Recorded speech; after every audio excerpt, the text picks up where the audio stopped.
आप सभी को प्रणाम। जय श्री राम। मैं हूँ ललन ठाकुर बीरगंज नेपाल से। आज की इस वीडियो में हम लोग सीखेंगे, समझेंगे, पढ़ेंगे। फाइनल अकाउंट चैप्टर का नाम है, उसी में से रिवीजन प्रॉब्लम क्वेश्चन नंबर 1 का हम लोग सॉल्यूशन करने वाले हैं, जो प्रिंसिपल ऑफ अकाउंटिंग ग्रेड 11 में से लिया गया है। अस्मिता पब्लिकेशन के बुक है, उसी बुक में से पेज नंबर 382 में से लिया गया है।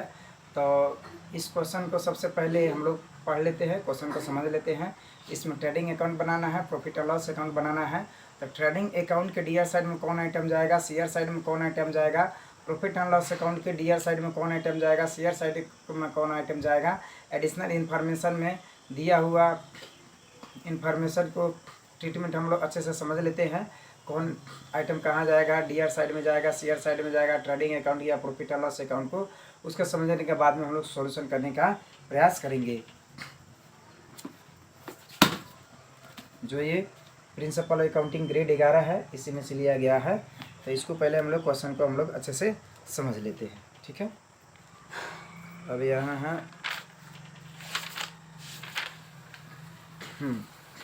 Revision problems TP revision problem है। क्वेश्चन नंबर 1 है, the following trial balance and adjustment of trading concern as on Chaitra 31 2077 वे आर गिवन बिलो, ठीक है।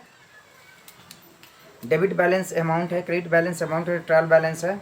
यहाँ ओपनिंग स्टॉक दिया है 1,92,000 तक। इसको हम लोग इसको ट्रेडिंग अकाउंट के डीआर साइड में हम लोग रख देंगे। परचेज है 3,44,000 रुपया, तो इसको हम लोग ट्रेडिंग अकाउंट के डीआर साइड में रख देंगे। रिटर्न इन वार्ड है, रिटर्न इन वार्ड के अर्थ होता है ये सेल्स रिटर्न है। तो सेल्स को क्या कर देना है, सेल्स को क्या कर देना है, यहाँ सेल्स 6,80,000 है और रिटर्न इन वार्ड का 15,000 को सेल्स में से रिटर्न इन वार्ड सेल्स रिटर्न को घटाकर नेट सेल्स को ट्रेडिंग अकाउंट के सीआर साइड में रख देना है, ठीक है। डिस्काउंट है 5,000 रुपया, तो प्रॉफिट और लॉस अकाउंट के डीआर साइड में रखना है। सैलरी है 1,90,000 रुपया, तो प्रॉफिट एंड लॉस अकाउंट के डीआर साइड में 1,90,000 रुपया हम लोग को रख देना है, ठीक है। अब आगे बढ़ते हैं। डेटर्स है, डेटर्स है तो ये करंट एसिस्ट है, ये बैलेंस शीट के इस साइड में जाएगा। उसके बाद हम लोग इसमें बैलेंस शीट नहीं बनाना है। वेजेज है, वेजेज है 60,000 रुपया। यहाँ वेजेज दिया है, ट्रेडिंग एक वेजेज दिया है 60,000 रुपया। अब यहाँ है अनएक्सपायर्ड प्रीपेड वेजेज है 15,000। तब क्या कर देना है हम लोग, इसमें वेजेज को 60,000 रुपये हम लोग को लिख देना है ट्रेडिंग अकाउंट के डीआर साइड में।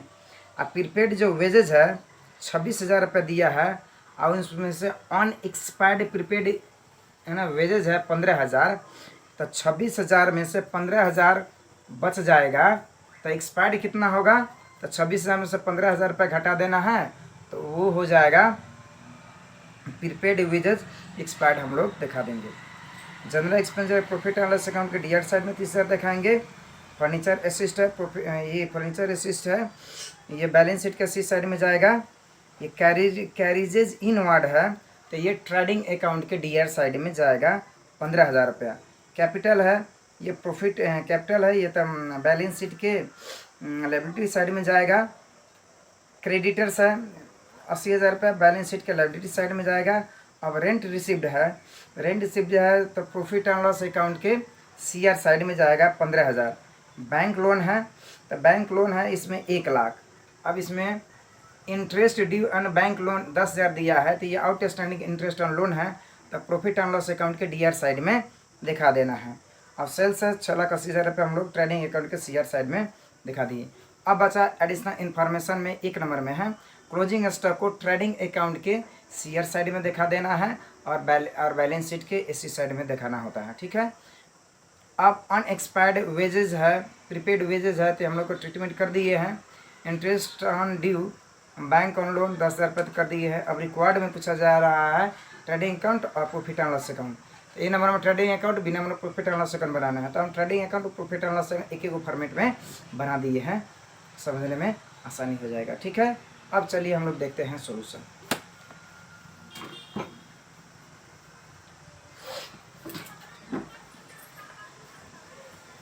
यहाँ है रिवीजन प्रॉब्लम है, क्वेश्चन नंबर 1 के सोल्यूशन है। ये डीआर साइड हो गया, पर्टिकुलर्स हो गया, अमाउंट हो गया, पर्टिकुलर्स हो गया, अमाउंट हो गया, सीआर साइड हो गया।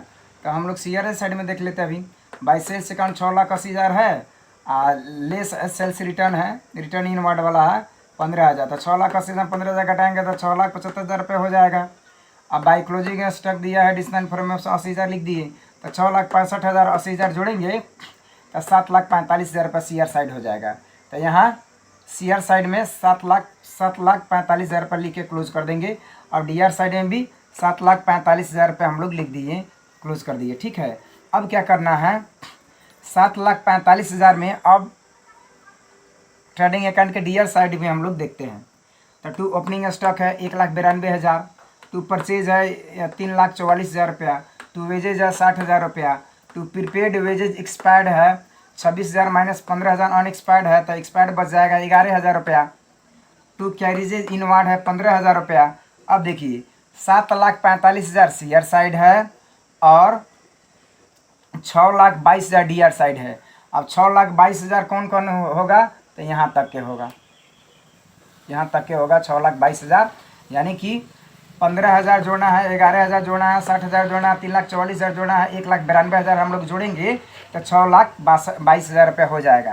तो 7,45,000 सीआर साइड है और 6,22,000 डीआर साइड है, यानी कि सीआर साइड ज़्यादा है, डीआर साइड कम है, तो ग्रॉस प्रॉफिट होता है। अब हम लोग टू ग्रॉस प्रॉफिट सीडी करेंगे, transfer to PL account 7,45,000 minus 6,22,000 होगा, तो डिफरेंस बचेगा 1,23,000। ये ग्रॉस प्रॉफिट होगा, तो ग्रॉस प्रॉफिट को प्रॉफिट एंड लॉस अकाउंट के सीआर साइड में हम लोग दिखा देंगे। तो बाई ग्रॉस प्रॉफिट बीडी 1,23,000 हम लोग दिखा दिए प्रॉफिट एंड लॉस अकाउंट के सीआर साइड में।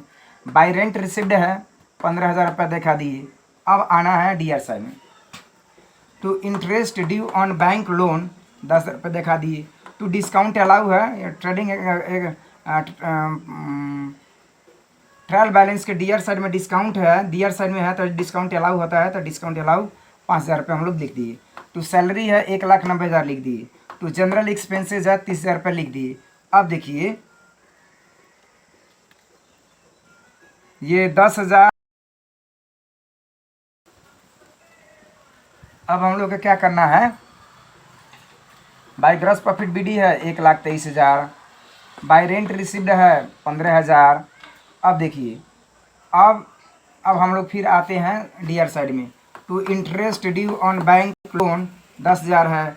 टू डिस्काउंट अलाउ है 5,000 रुपया, और टू सैलरी है 1,90,000 रुपया, और टू जनरल एक्सपेंसेज है 30,000 रुपया। तो 10,000 5,000 1,90,000 30,000 जोड़ेंगे तो हम लोग को होगा, यहाँ आइए,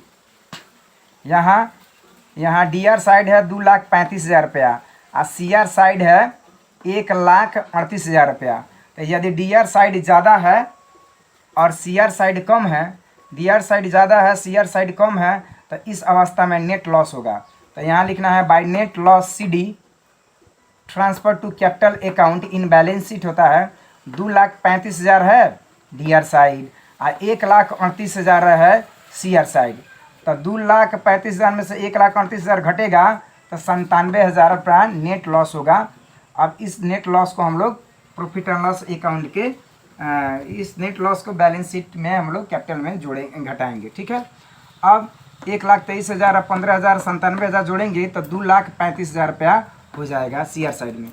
और फिर हम लोग डीआर साइड में आते हैं, 2,35,000 होगा तो 30,000 1,90,000 5,000 10,000 जोड़ेंगे तो 2,35,000 रुपया हो जाएगा। ठीक है, अब आते हैं यहाँ ग्रॉस प्रॉफिट है 1,23,000 रुपया हो गया, नेट लॉस है 97,000। तो ये आंसर हो गया। ये कॉन्टैक्ट नंबर है 98,071,18,316 में हमसे कॉन्टैक्ट कर सकते हैं। अगर अकाउंट संबंधी कोई भी दिक्कत होता है तो हमसे बात कर सकते हैं, सीख सकते हैं। ठीक है, तो इस वीडियो में इतना ही, फिर मिलेंगे दूसरे वीडियो में। तब तक लिए पढ़ते रहिए, खुश रहिए। अगर वीडियो अच्छा लगे तो लाइक कर सकते हैं, शेयर कर सकते हैं, चैनल को सब्सक्राइब कर सकते हैं, बेल आइकन दबाना ना भूलें ताकि कोई भी वीडियो अपलोड हो तो सबसे पहले आपके पास पहुँचे। वीडियो देखने के लिए आप सभी को बहुत बहुत धन्यवाद। तब तक लिए जय नेपाल।